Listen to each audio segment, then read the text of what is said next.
Querido Padre Celestial, gracias por todas tus bendiciones. Señor, aquí te trajimos nuestros problemas, te los queremos dar a ti. Queremos que tú tomes nuestros problemas, Señor. Queremos que tú los resuelvas. Y si hay alguno por el cual tenemos que pasar, que tú nos des la fuerza para atravesarlo. Señor, si hay alguien afligido aquí, que a través de esta oración tu Espíritu Santo pueda llenarlo, colmarlo, satisfacer, Señor, sus necesidades espirituales, fortalecer su naturaleza espiritual, y que al salir de aquí, Señor, seamos distintos, salgamos fortalecidos por el poder del Espíritu Santo. Señor, dejamos nuestros problemas y nuestras peticiones en tus manos. Te pedimos que tú las contestes de acuerdo a tu voluntad y a la medida de nuestra fe. Danos fe, Señor, para saber que eres el Dios de lo imposible. Danos fe para creer que tú todo lo puedes. Y ahora que vamos a abrir tu palabra, Señor, te queremos pedir que tú nos hables a través de ella y que ella haga lo que tiene que hacer y nos transforme.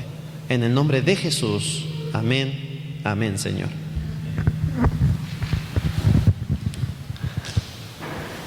Vamos a tener un tema interesante esta noche, ¿eh? Para eso vamos a abrir nuestras Biblias. ¿Todos tienen Biblia? Si alguien no tiene Biblia, ahí Ale o Estelita le va a alcanzar alguna, le vamos a prestar para que puedan buscar. Vamos a buscar el libro de Juan, capítulo 5. La Biblia es hermosa. ¿De quién me habla la Biblia? De Dios, muy bien. ¿Y el Nuevo Testamento? ¿De quién me habla que vino a revelar el carácter de Dios? De Jesús, muy bien. Es hermoso cuando la Biblia me habla de Jesús. Es hermoso cuando el Evangelio me habla de Jesús. ¿Por qué? Porque conociendo a Jesús, conozco a Dios. Conociendo a Jesús, me acerco a Dios. Y ahora vamos a estudiar un momento donde Jesús estuvo presente y le cambió la vida a una persona. Porque Jesús, cuando entra en la vida de una persona, cambia la vida de las personas. Una persona que se encuentra con Cristo no vuelve a ser nunca más igual. Cambia, es distinta. ¿Por qué? Porque la palabra de Dios nos transforma y la misma presencia de Jesús nos transforma. Así que en el capítulo 5 vamos a ver a esta persona que fue transformada por el Señor Jesús. Vamos a leer juntos, capítulo 5 del libro de Juan, versículo 1 en adelante. Síganme, por favor. Después de estas cosas, había una fiesta de los judíos y subió Jesús a Jerusalén. ¿Por qué dice Juan que había una fiesta de los judíos? ¿Por qué escribe así?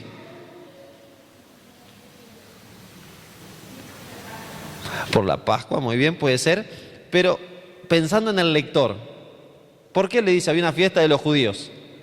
Porque no eran judíos. Juan no le está escribiendo a los judíos. Por eso vemos que capítulo tras capítulo Juan explica cosas que tienen que ver con el culto judío. Porque los que lo van a leer no son judíos, así que él les tiene que explicar. ¿Se acuerdan al principio cuando le dice, y entonces le dijeron rabí, que traducido es maestro? Entonces, vamos a ver a todo el libro de Juan, que Juan se la pasa explicando las cosas de los judíos, porque aquellos que lo leen no son judíos. Había una fiesta de los judíos. Y hay en Jerusalén, fíjense, todo judío conoce Jerusalén. ¿Por qué? Porque en toda Pascua el judío tiene que ir a Jerusalén a celebrar la Pascua. Pero acá le está explicando, y hay en Jerusalén un estanque, o sea que los que están leyendo nunca fueron a Jerusalén posiblemente.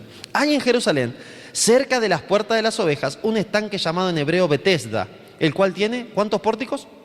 5 pórticos. En estos yacía una multitud de enfermos, ciegos, cojos y paralíticos, que esperaban el movimiento del agua. Versículo 5. Y había allí un hombre que hacía 38 años que estaba enfermo.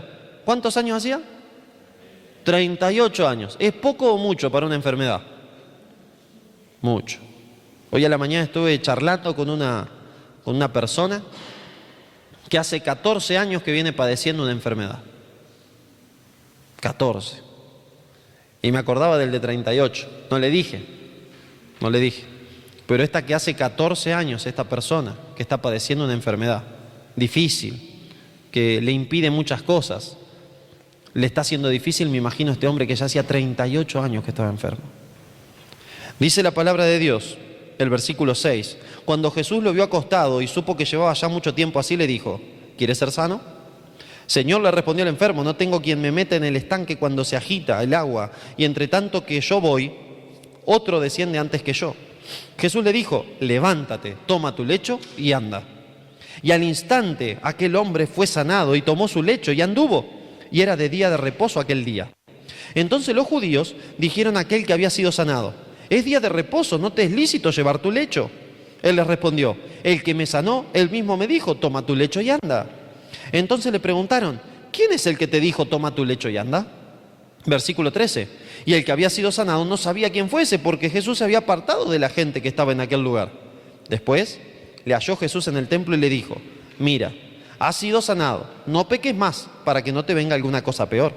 El hombre se fue y dio aviso a los judíos que Jesús era el que le había sanado. Versículo 16.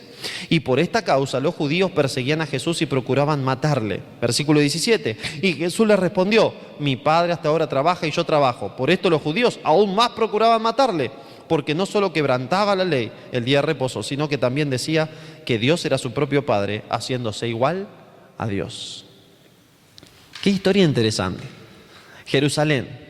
Entramos a Jerusalén, llegamos a la puerta de las ovejas y nos encontramos con el estanque de Betesda. Cientos de personas enfermas. Cientos de personas enfermas. Es interesante que los pueblos, a través de la historia de la humanidad, han ido generando tradiciones. No solamente los pueblos han ido generando tradiciones, sino que en esas tradiciones hay supersticiones. En todos los pueblos hay supersticiones. ¿Qué dice la superstición si se te rompe un espejo? 7 años de mala suerte. ¿Es verdad eso? No, no es verdad. ¿Dice la Biblia algo del espejo y de los 7 años? No, así que es mentira. ¿No es cierto? Es mentira. ¿Qué dice la superstición si se te cae sal en tu casa? También que de mala suerte, no sé cómo es. ¿Saben las veces que se me ha caído sal en mi casa? Pila de veces, se me han caído paquetes enteros de sal. Pero no me importa, porque la Biblia no dice nada de que la sal es de mala suerte. Me dice que yo soy la sal del mundo, que el Señor me puso en el mundo para darle sabor. Los cristianos somos la sal del mundo. El mundo tendría que tener más sabor hoy por hoy. Pasa que los cristianos estamos perdiendo un poquito el sabor, somos medio flojitos. Entonces tenemos que recuperar el sabor en Cristo Jesús para que el mundo esté más sabroso. Nosotros somos la sal del mundo. En aquel momento había una superstición. La superstición era que en ese estanque, cuando el agua se movía, decía que venía un ángel y agitaba el agua. Entonces el que se metía en el estanque era sanado. Era una superstición. ¿Por qué se movía el agua del estanque? Porque abajo del estanque venía una corriente de agua, pero no era continua. Entonces por ahí traía algún borbotón de aire también. Y entonces el agua se movía. ¡Oh, vino el ángel, vino el ángel! Lo interesante es que había muchas personas que no llegaban nunca al agua. Porque los más débiles nunca llegaban. Pero peor, habían algunos que llegaban, pero como los más fuertes pisoteaban, algunos morían en el estanque.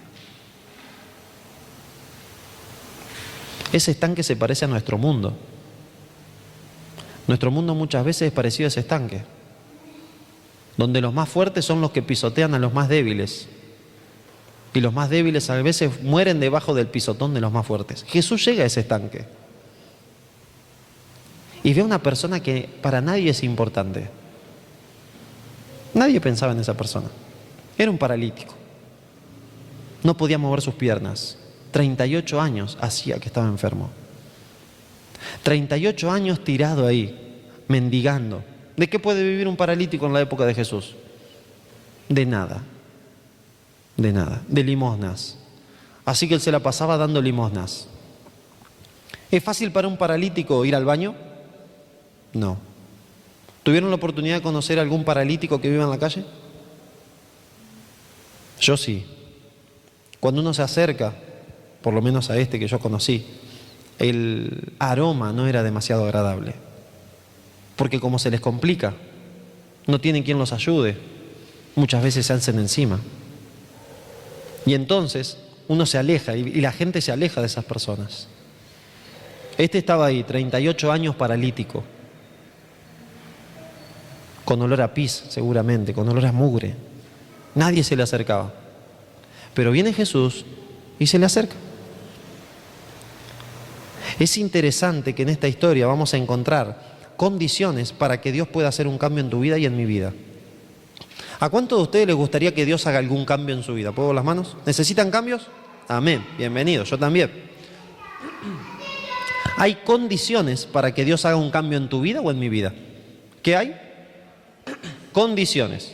condiciones. La primera condición se encuentra en el versículo 6. ¿Qué nos dice ahí el versículo 6? Primera condición para que Dios haga un cambio en tu vida y en mi vida.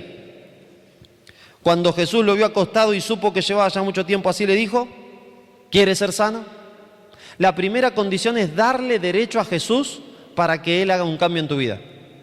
Si vos no le das derecho a Jesús, Él no va a hacer nada. Jesús no se mete donde no lo llaman. Jesús no se mete en el corazón de una persona que no lo busca. Jesús puede cambiar a todo el mundo. ¿Y saben por qué no lo hace? Porque el mundo no quiere ser cambiado. Jesús podría cambiar a todas las personas que vivimos en Córdoba. ¿Y saben por qué no lo hace? Porque todas las personas que vivimos en Córdoba no queremos ser cambiadas. Pero si vos y yo en esta noche queremos ser cambiados por Jesús y le damos el derecho, esa es la primera condición para que haya un cambio real en tu vida y en mi vida. Hay veces que nuestra vida pierde el sabor. Hay veces que nuestra vida se queda paralizada, se queda estancada espiritualmente. Y aunque vamos a la iglesia, aunque nos congregamos, aunque estudiamos la Biblia, como que siempre estamos en la misma. Estamos ahí como flotando en el mar, siempre en el mismo lado. Pero la vida del cristiano no es así, no tiene por qué ser así. La Biblia propone y dice en Proverbios que la vida del cristiano, la vida del justo, es como la luz de la aurora que va como en aumento, como el sol, hasta que el día es perfecto. Entonces, nosotros como cristianos, si estamos estancados espiritualmente, si estamos estancados en nuestra vida espiritual, necesitamos estas condiciones. Y la primera es darle permiso, darle derecho. Hay un texto maravilloso que se encuentra en Apocalipsis. Vamos hasta Apocalipsis, el último libro de la Biblia. Es hermoso Apocalipsis. Y en Apocalipsis 3:20, la palabra de Dios nos dice que a menos que vos y yo le abramos la puerta del corazón a Jesús, Él no va a entrar. En Apocalipsis 3:20 la palabra de Dios nos dice: he aquí yo estoy a la puerta y llamo. Si alguno oye mi voz y abre la puerta, entraré a él y cenaré con él y él conmigo. Amén. La Biblia nos dice que Jesús quiere entrar en tu corazón. Vamos a volver a Lucas, a Juan, capítulo 5. La Biblia nos dice que Jesús quiere entrar en mi corazón. La palabra de Dios nos dice que si yo abro la puerta del corazón, Jesús va a entrar y va a cenar conmigo. Hay un autor de algunos libros cristianos que se llamó Morris Benden. Ya murió hace años, pero escribió muchos libros hermosos. Todos los que he leído de él me gustaron. Y ahí en uno de sus libros, creo que es en Cómo conocer a Dios en 5 días, que hay una ilustración que me gusta. No, Maná Matinal se llama. Es un libro pequeñito, es como un folleto. Y hay una ilustración que me gusta. Dice que un hombre invitó a vivir a su casa a Jesús. Y entonces, este hombre, cuando Jesús viene, lo tiene en el comedor a Jesús. Y lo atiende allí en el comedor. Y entonces Jesús le dice: ¿y dónde voy a dormir yo? Él dice: no te preparé una cama. Yo pensé que vos no dormías y vos sos Dios, no necesitas dormir. Y pero me invitaste a vivir a tu casa. ¿Qué voy a hacer la noche cuando ustedes se acuesten? Y bueno, está bien. Bueno, está bien, te voy a preparar una cama, no hay problema. Así que se va a la habitación y le prepara un lugarcito a Jesús para que duerma. Primer error. Si querés decirle a Jesús que venga a tu corazón, tenés que tener un lugar preparado en tu corazón para Jesús.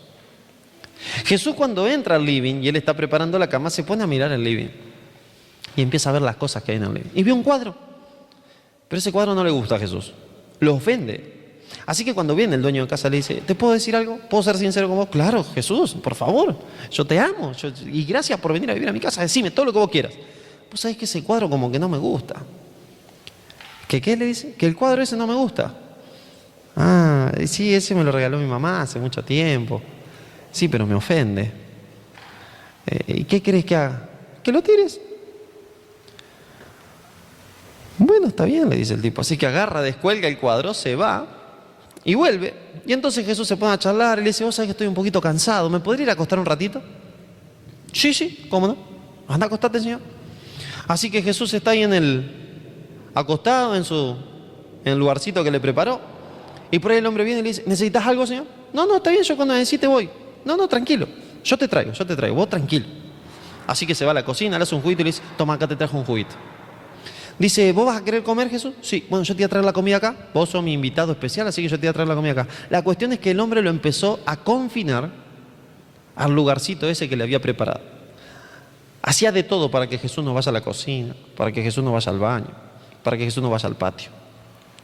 En un momento Jesús le dice: bueno, mirá, tengo ganas de ir a la cocina para ver cómo cocinás, voy tu esposa. No, sería mejor que no vaya a la cocina, Señor. ¿Y por qué? No, no por nada, no te va a gustar y olor, te queda olor en la ropa. No, mejor vos quedate acá, vos sos mi invitado, ¿cómo te va a agarrar? No, yo quiero ir a la cocina. No, no vaya, yo quiero ir. No, no vaya. No. Bueno, entonces, ¿para qué me invitaste a tu casa? ¿Sabes lo que pasa, Señor? Que en la cocina, a veces cuando mi esposa está cocinando, nos decimos palabras que capaz que a vos no te gusten.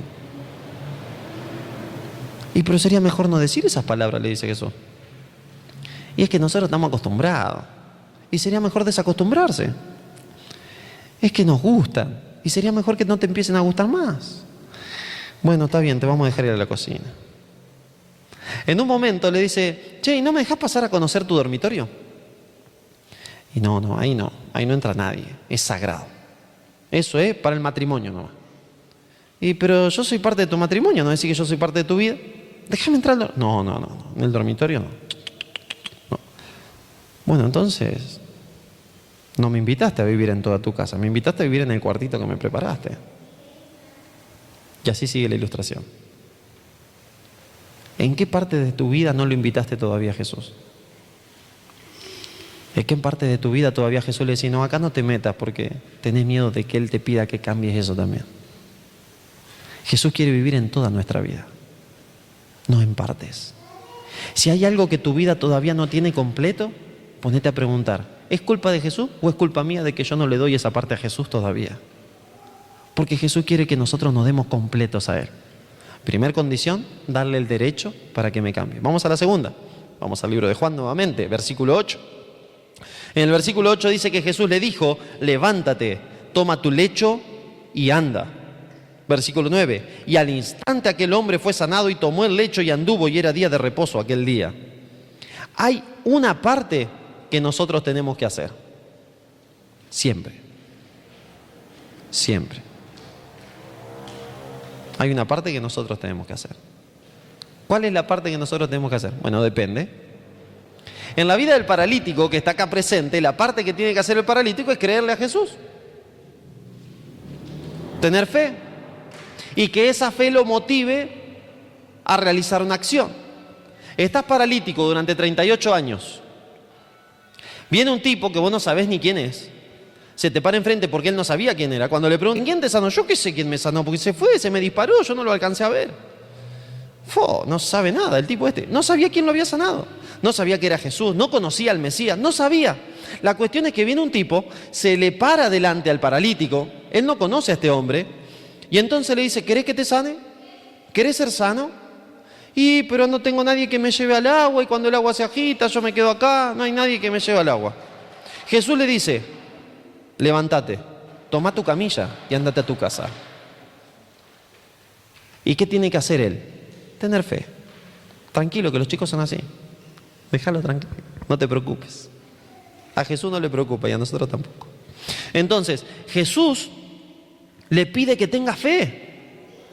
Levántate, toma tu camilla y ándate para tu casa.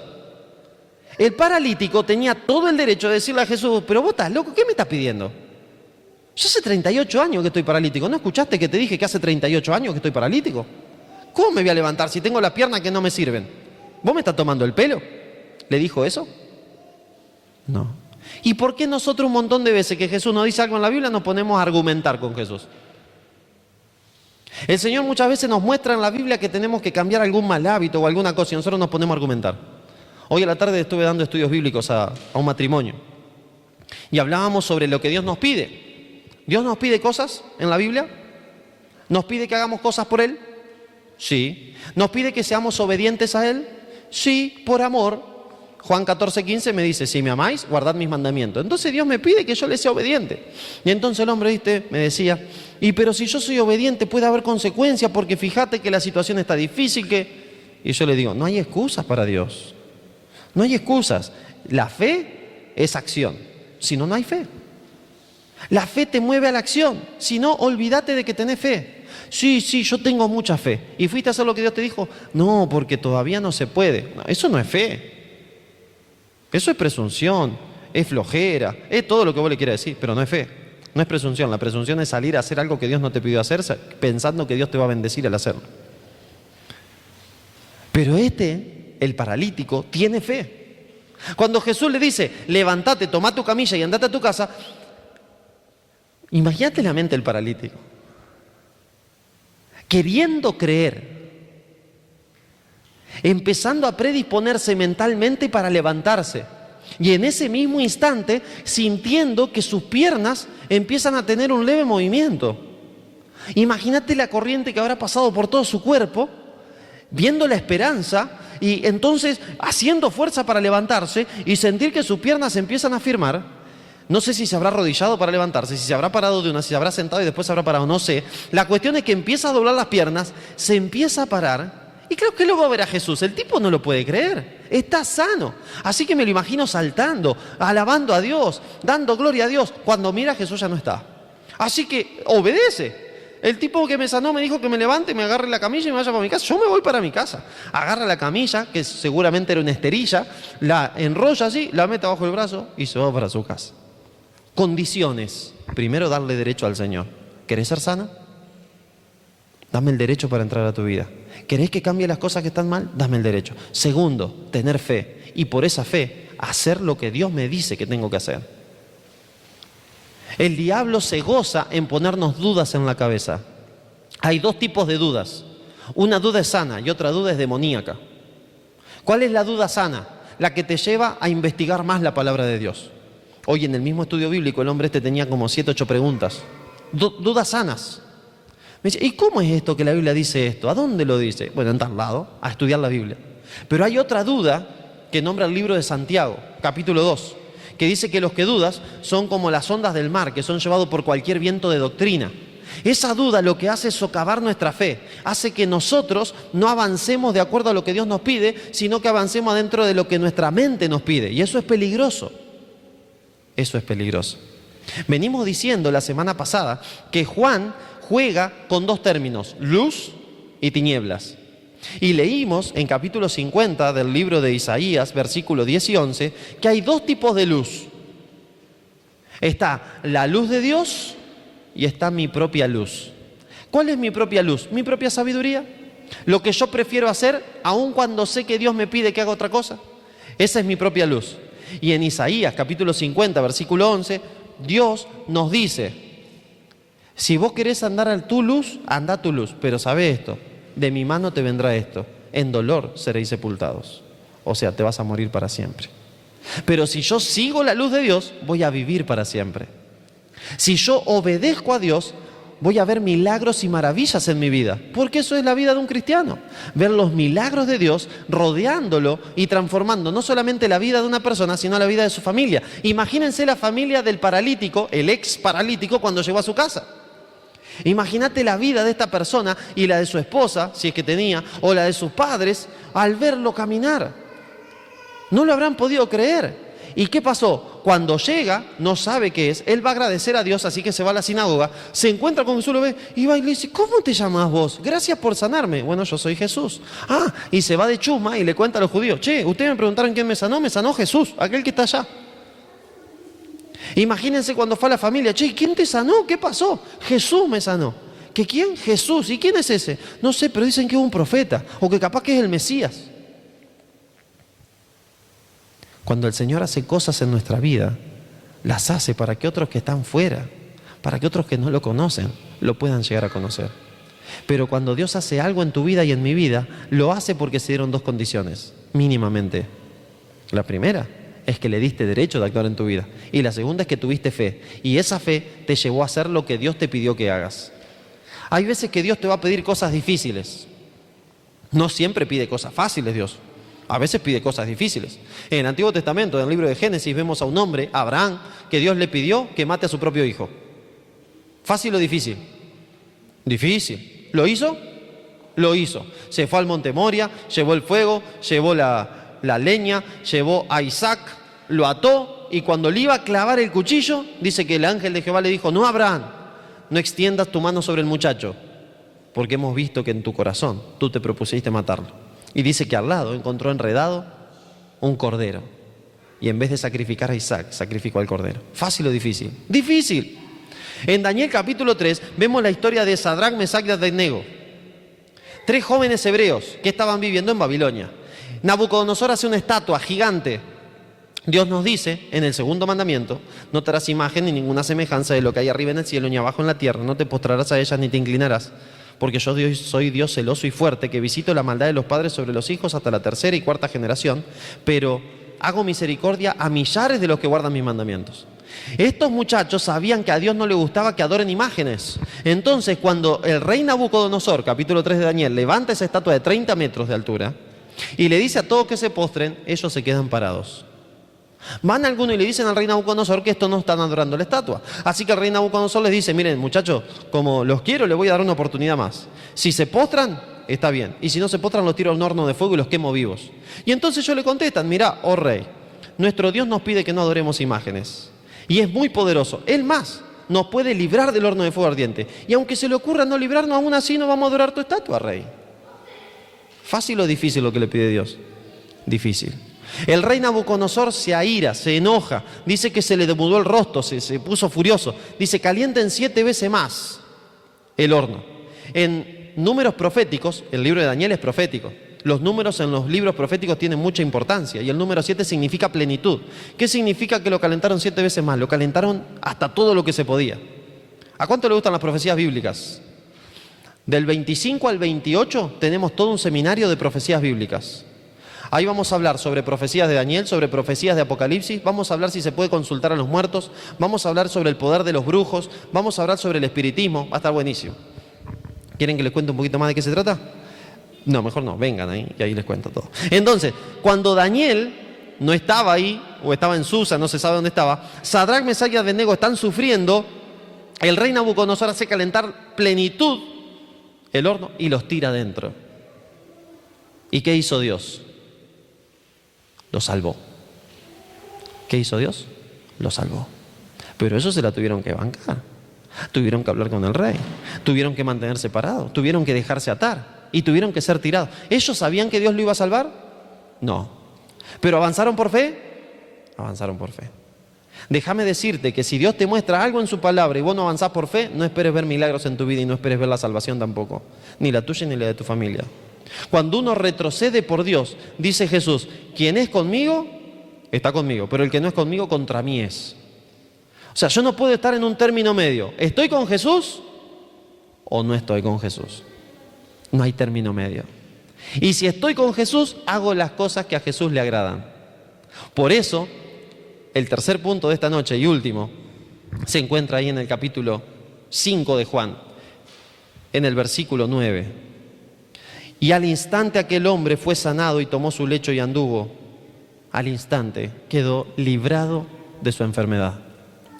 Aquellas personas que deciden que Jesús entre en su corazón, aquellas personas que deciden avanzar por fe, encuentran libertad. ¿Qué encuentran? Libertad en Cristo Jesús. Jesús nos quiere hacer libres. Libres del pecado, libres del dolor, libres de la miseria, libres de los problemas, libres del yugo de esclavitud que ponen los demonios sobre nosotros. Libres. Libres. Pero solamente alcanzarán libertad aquellos que invitan a Jesús a que venga a su vida y le dan derecho de que actúe en su vida y que avancen por fe en todo lo que Jesús le pida. Hay algo lindo en esto de la libertad y es que Dios obra grandes milagros en nosotros, pero recién cuando se los permitimos. Fíjense lo que dice Gálatas 5:1. Gálatas es un libro hermoso. Y en el capítulo 5, versículo 1 dice: estad pues firmes en la libertad con que Cristo nos hizo libres, y no estéis otra vez sujetos al yugo de esclavitud. Estad pues libres, con la libertad con la que Cristo nos hizo libres. ¿Quién nos liberta? Cristo Jesús. No solamente de la enfermedad, nos liberta de los problemas, nos liberta de la desesperanza. Cristo es la libertad. En Juan 8, ya llegaremos y estudiaremos ahora dentro de poquito, en Juan 8 capítulo 30 al 32, 33, 34, 35, Jesús les habla sobre la verdad, sobre sí mismo, y le dice: conoceréis la verdad y la verdad os hará libres. ¿Quién es la verdad? Yo soy el camino, la verdad y la vida, dijo Jesús. Así que cuando conocemos a Jesús, somos libres, pero también somos libres del engaño. Hay muchas personas que hoy por hoy, aunque se llaman cristianos, están siendo engañados. Busquen conmigo Colosenses, capítulo 2. Allí cerquita viene Gálatas, Efesios, Filipenses, Colosenses. Capítulo 2, versículos 8 y 9. Hay muchas personas que tienen que ser liberadas del engaño. Del engaño. Dice la palabra de Dios, Colosenses 2, 8 y 9. Mirad que nadie os engañe por medio de filosofías y huecas sutilezas, según las tradiciones de los hombres, conformes a los rudimentos del mundo y no según Cristo. Porque en él habita corporalmente toda la plenitud de la deidad. Mirad que nadie, ¿qué dice? Os engañe. ¿Podemos ser engañados? ¿Cuándo? Cuando nos desenfocamos de Cristo y de la palabra de Dios. Nosotros tenemos que tener como regla de fe en nuestra vida la palabra de Dios. A Jesús lo conocemos a través de la palabra de Dios. Y si nosotros estamos en algún momento de nuestra vida paralizados espiritualmente, el Señor nos puede movilizar espiritualmente como hizo con el paralítico. Si nosotros en nuestra vida estamos en un problema, el Señor puede quitar ese problema como lo hizo al problema del paralítico.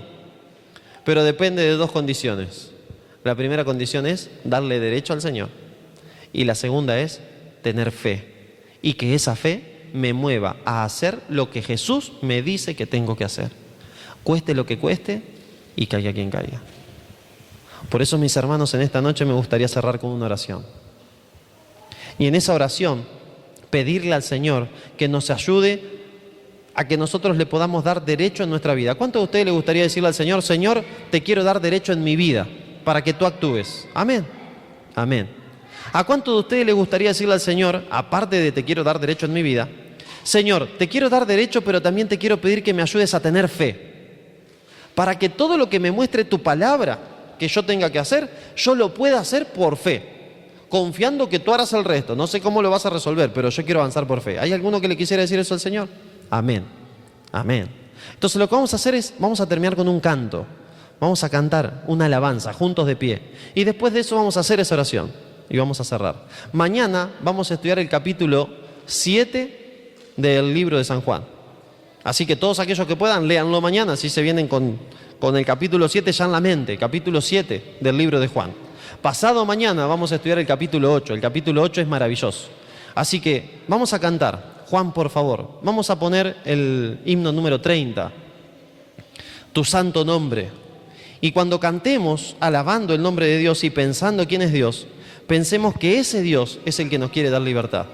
Pero para que Él nos dé libertad tiene que haber dos condiciones. Darle derecho para que ingrese en nuestra vida y tener fe. Y que esa fe nos mueva a la acción.